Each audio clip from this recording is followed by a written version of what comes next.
कोणी लिफ्ट मागितली तरी ते 6व्या मजल्यापर्यंत ती लिफ्ट काय पोचू शकणार नाही. आणि 2 वर्षापूर्वी त्यांनी लिफ्ट शिफ्ट केल्यामुळे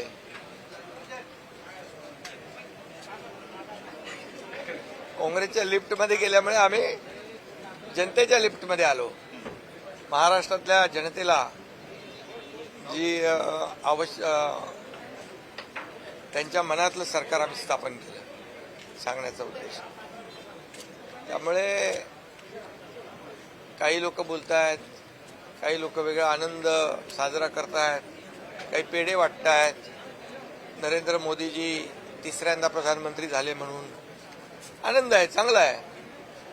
म्हणजे भारतीय जनता पक्षाच्या 240 जागा आल्या, इंडिया आल्यांच्या सगळ्यांच्या मिळून पण तेवढ्या आल्या नाही. आणि मोदीजी पुन्हा तिसऱ्यांदा प्रधानमंत्री झाले म्हणून एक आनंदाने पेढे वाटणारे पाहतोय आपण.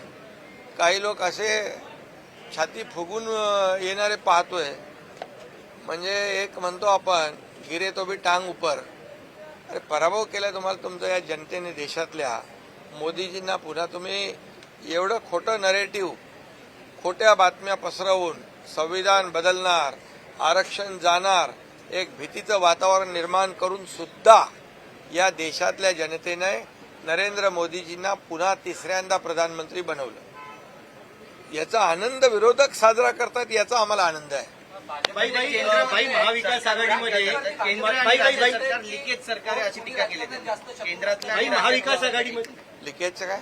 केंद्रातलं आणि राज्याचं सरकार आहे लिकेज सरकार आहे अशी टीका केली उद्धव ठाकरे. मग ते 2.5 वर्ष सिकेज होते का? सिक मध्ये गेलेले 2.5 वर्ष. 2.5 वर्षामध्ये अगदी काय म्हणतो त्याला आपण, शिकात गेलेले, काय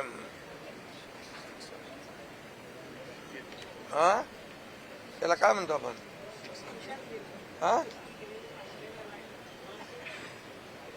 अशी टीका केली की महाविकास म्हणजे वेंटी भाषण करताना म्हणाला की निर्धाराचा आणि विश्वासाचा. हा, निरोप कोण कोणाला देईल हे तर येणारा काळ ठरवेल.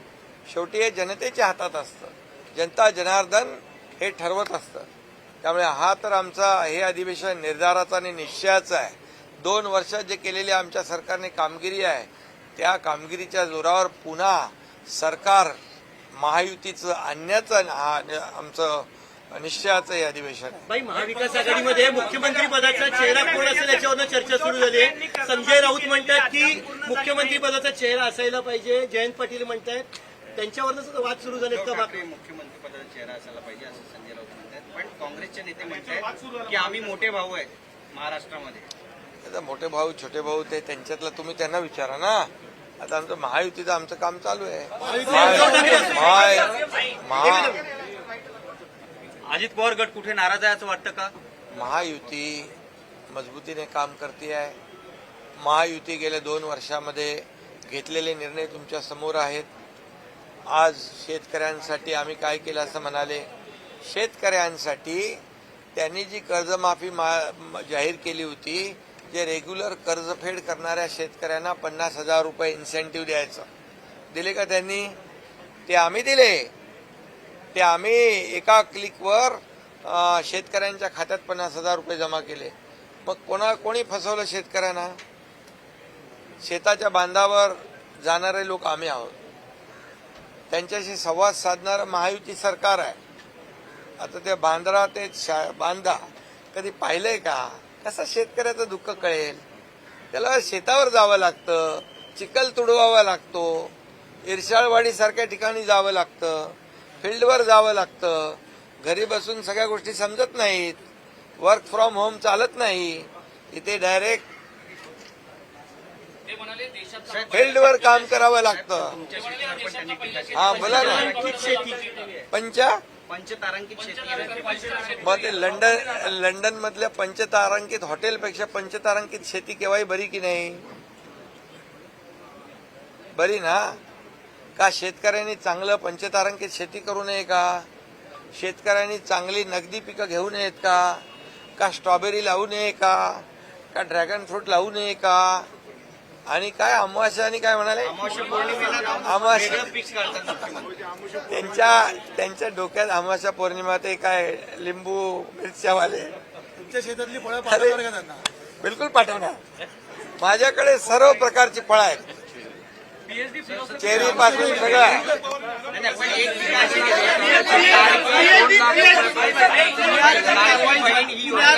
पुण्यात जी कारवाई झाली पबवर असं म्हटलं जाते विरोधकांकडून की पब नाही तोडले गेले, फक्त त्याच्या भिंतींवर एकंदरीत विकाऊपणा म्हटलं जातं. दुसऱ्या जबरदस्ती काय हे बघा, मी पुणे आयुक्तांना सांगितलेलं आहे, हे जे काही आपली तरुण पिढी आहे हे ड्रगच्या नशेने बर्बाद करणारे कोणी असू द्या, शेवटी ती आमचीच मुलं आहेत.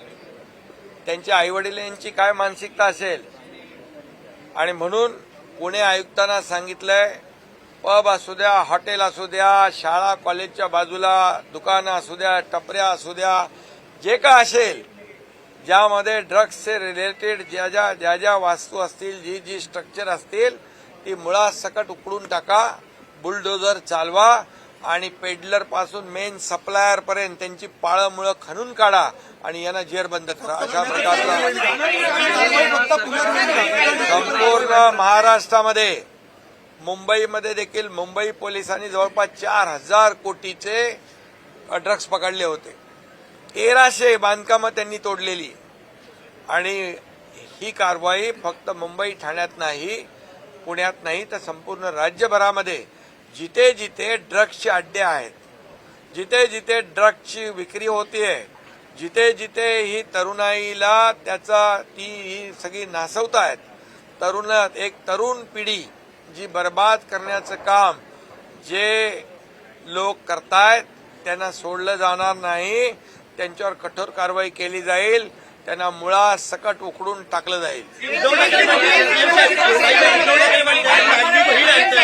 लाडका भाऊ योजना पण आणावी मुख्यमंत्र्यांनी.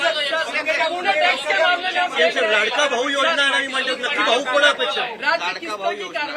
अरे बाबा, लाडका भाऊ, आता मी एकच सांगतो, आम्ही तर लाडकी बहीण, आमची लाडाची लेक लाडकी तर केलंच आम्ही, लाडकी बहीण पण करू, लाडका भाऊ पण करू, पण बोलणाऱ्यांचे भाऊ कुठे आहेत? कुठे आहेत भाऊ? त्यांनी तर विचार करावा, आत्मपरीक्षण करावं, का सगळे भाऊ गेले? आम्ही तर सगळ्या भावांचा पण विचार करणार, बहिणींचा पण करणार, ते तुम्हाला कळेलच.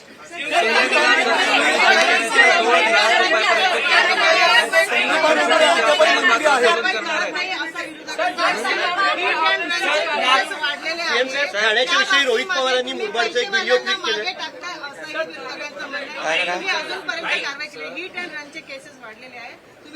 तुम्ही पाहिलं नाही? अहो मी स्वतः पुणे पोलिसांना फोन करून सांगितलं, जी 2 मुलं, जी मुलगी आणि मुलगा त्याच्यामध्ये हिट अँड रन मध्ये मृत्युमुखी पडले, ती मुलं देखील कुणाच्या तरी आई वडिलांची मुलं आहेत, ते देखील आपल्यासारखेच आहेत.